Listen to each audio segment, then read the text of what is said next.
आणि हे बघा, हे असं सगळं, हे 2 बेडरूम, इकडचं आहे, इकडचं आहे, हे किचन आहे, हा देवरा आहे माझा, आणि हे TV कॉर्नरचं असं आहे. पसारा काही नीट आवरलेला नाही आहे मी, पण आता दाखवते तुम्हाला संध्याकाळची पूजा माझी केलेली.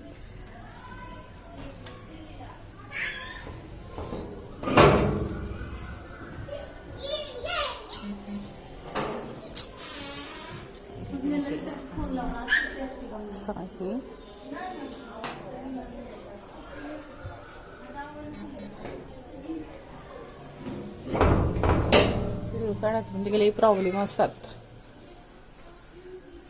खूपच असतात. कोणतरी येत असतं, कोणतरी बेल वाजवत असतं, त्याच्यासाठी पर्सनली खूप वेळ काढावा लागतो असं.